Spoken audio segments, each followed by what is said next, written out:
Сәлем достар, қалдарыңыз қалай? Менің YouTube каналыма қош келдіңіздер. Бүгін сіздерге келесі жаңа жылдық сыйлығымызды ашатын боламыз. Бұл жолы Рошен фирмасының тәттілері. Қараңыздар, коробкасы ерекше. Мұны қараңыздар. Мынау үй секілді жасалған. Мына жерде суреттері бар. Мына жерде терезесінің суреті бар. Ал мына жерде уже қараңыздар. Как будто бір терезеден арғы жағынан қарап тұрған сияқты. Мына екі аюдың және пингвиннің, нәскилердің. Мына жерде былай ашсаңыздар, мынау домалақ шариктер әдемі көрінеді. Мына жерде үйдің заборы. Өте әдемі жасаған, қызықты көрінеді балаларға. Қараңыздар, мына бетінде осы терезесі, мына жерде терезенің суреттері. Пингвиндер даланың сыртын, үйдің сыртын әсемдеп жатқаны бейнеленген. Өте жақсы, маған қорапшасы ұнады, қызықты жасалған. Енді ішінде тәттілеріне обзор жасайық. Қандай тәттілер шығады екен? Осылай жабылып тұр екен.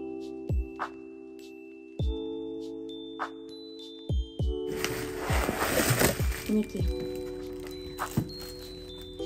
Қараңыздар, пакетке салынып, скотчталған, Рошен деген скотчпен барлық конфеттерді әдемі шашылып қалмас үшін осындай пакетке салған екен.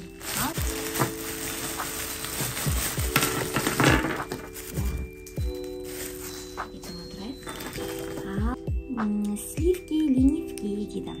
Қараңыздар, вафли сияқты. Вафлидан бір штук бар екен. Мындай қатты конфеттер. Розовый, по-моему, лимонный, малина сияқты. Қояйын.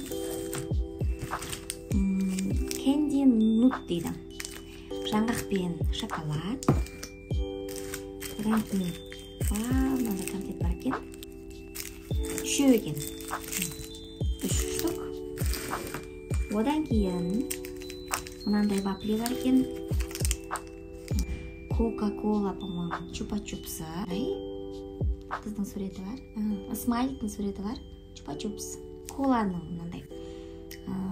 Қалай жырлайды ғой, айта алмай тұрып. Кола деп тұр, осындайдан. Біреу, екеу, үшеу екен. Му-му, коровка ғой. Осындай шоколадтан. Біреу, екеу, үшеу бар екен. Тағы да мына малиновый чупа-чупс шықты. Мынау кофенің дәміне келеді, осы екеу бар екен. Жаңғағы бар кішкене. Осы шоколадный маған ұнайды осы. Бұрын деуші еді. Есіме түсіп жатыр.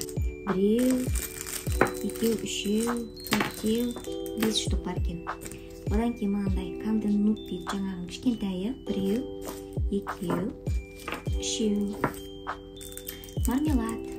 Біреу, екеу, үшеу. 3 мармелад. Тоже конфет қатты. Бұдан фиолетовый түрі бар екен. Мынау карамельный ғой. Тас конфеттер көбейген ғой. Мынандай мармелад. Араның пчелка ше. Бәріңіз жеп көрген боларсыздар. Тіпті өте дәмді болар. Біреу, екеу, 3 штук бар екен. Лимонныйдан екеу, розовыйдан екеуден екен, оказывается. Жаңағыдан тағы қызыл шықты. Конфет бар. Өріктің суреті бар екен. Суретімен. Дейді. Наны да тоже бәрін жеп көрген боларсыздар. 2 түр бар екен. Груша және апельсин. Нет, іші жұмсақтау екен. Клубничный 2 штук. Қандай екен? Сіздерге ұнады ма? Рошеннің конфеттері, шоколадтары. Менің ойымша шайға әдемі келетін сияқты. Мұнда көбінесе қатты конфеттер көп екен. Қараңыз, мынау бар. Мыналардың барлығы қатты конфеттер ғой.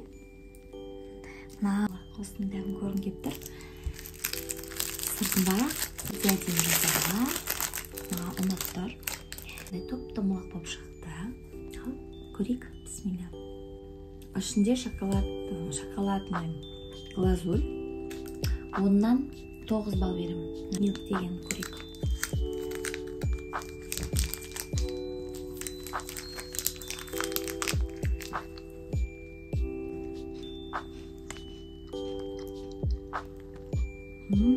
Что это?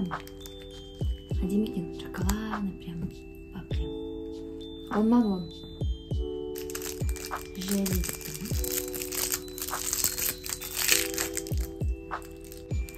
Апельсин дәмі.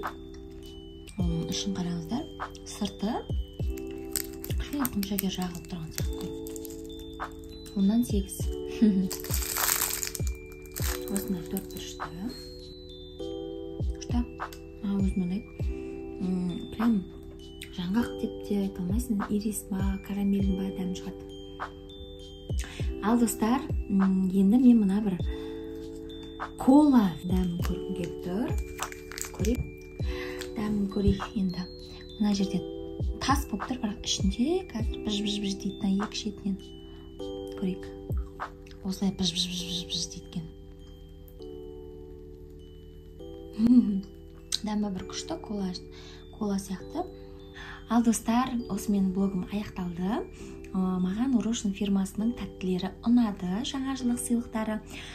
Енді шоколадтары аздау болғанмен, мынандай тас кәмпиттері өте дәмдік, көбірек салынған екен.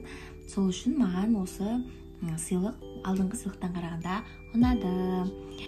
Сіздермен болған Алтынай. Сіздер де комментарияға жазып. Қазақша контентті қолдап, тіркеліп кетіңіз. Сау болыңыздар, келесі блогта кездескенше.